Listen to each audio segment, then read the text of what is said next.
Hello adventurers, it's your man Zero here, your favorite hero. Guys, now that we can get weapons up to 120, I bet you're wondering, what weapons should I be focusing on for Sephiroth? Well, on this one, let's hop in and do a quick tier list to see which weapons you should be prioritizing. Alright guys, so I got the tier list already here. Let's hop in and start putting these in the appropriate spots. As you can see, we're doing Sephiroth today, and we got a bunch of weapons. Sephiroth has quite a bit of an arsenal behind him, and first things first, as always, let's move over anything that is free to play down to the never slot. These weapons you're not going to be focusing on. You're not going to be putting them to 120.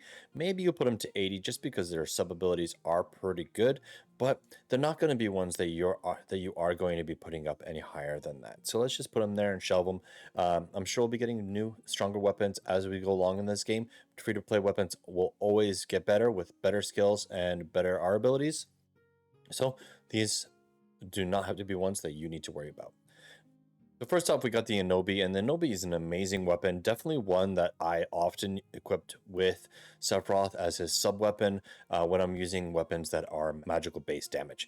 But in this particular case, because the R abilities are rather weak on the Inobi, and it is very much a skill-based weapon, I'm going to put it into the A slot. This one that you're going to be putting up to 90, using it for its skill, maybe one day putting it up to 120.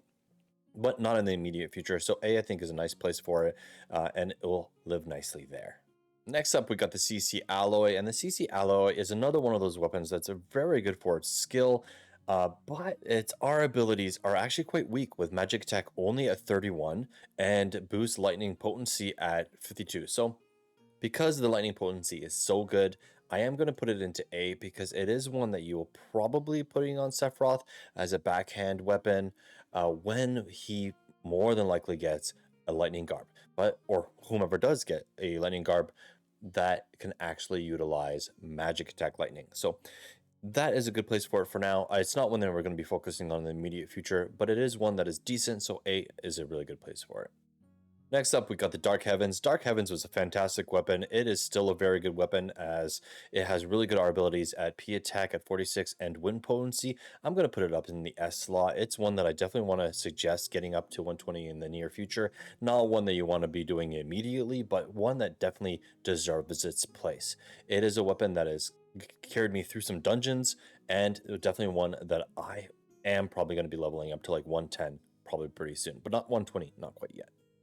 Next, we have our beloved Edged Wing, and Edged Wing, before I was putting it in the S slot because its R abilities are very similar to Dark Heavens with 46 magic attack as well as 39 ice potency, but because we have a garb for the Edgewing, of course, Ice Arcanium for our Ice God Sephy, I'm going to put it in the S slot. It's definitely one that I think you will be utilizing quite a bit.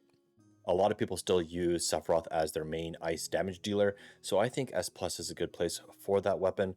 Otherwise, if you don't have a lot of copies of it, or you don't have that garb, maybe it is an S kind of deal, but for me, S Plus is where I am going to be placing it. Next, we have the Glareed. Glareed has a really good amount of R abilities at 46 P attack and as well as 52 limit break potency. So I'm going to put it up into the S area here. It is a really good place for it. It's not quite an S plus piece of equipment because we don't utilize it in a lot of cases. And I'm really reserving S plus for things that you should really be putting up right now. So S is a good place for it, and that's where I'm going to leave it for now.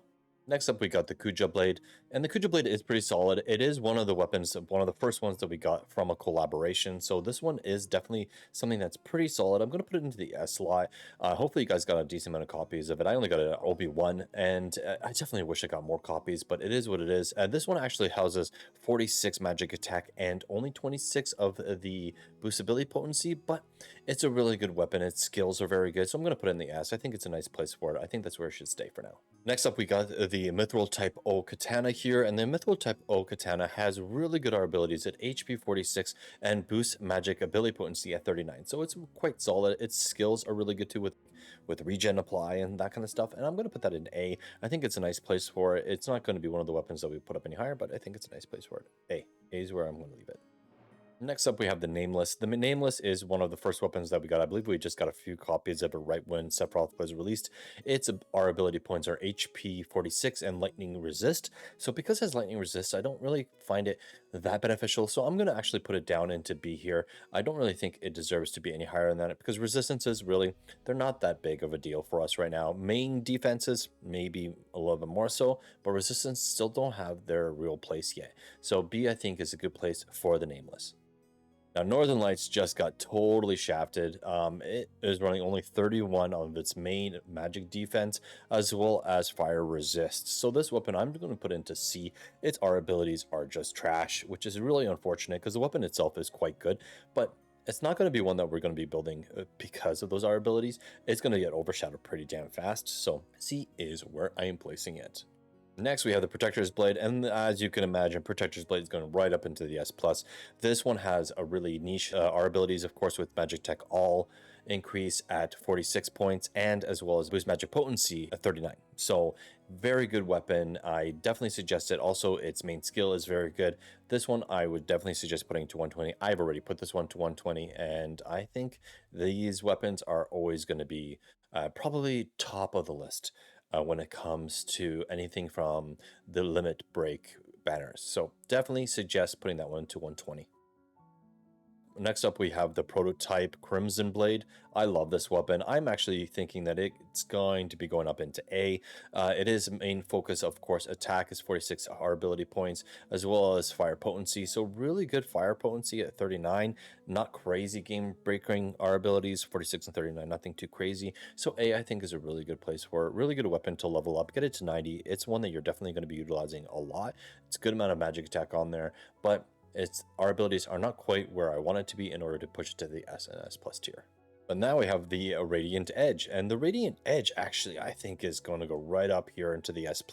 This weapon has a fantastic amount of R ability points at 62 P attack and fire potency at 39. So right there you can tell that because of that P attack of 62 at 120, it is deserving of that 120 slot. This weapon is going to be fantastic on the backhand of any character that does physical damage, such as Cloud. So if you're going to be building your Cloud with his Fire Arcanium garb and his fire sword, and this on the backhand, you're going to be doing crazy amounts of fire damage. So this weapon is definitely 120 worth.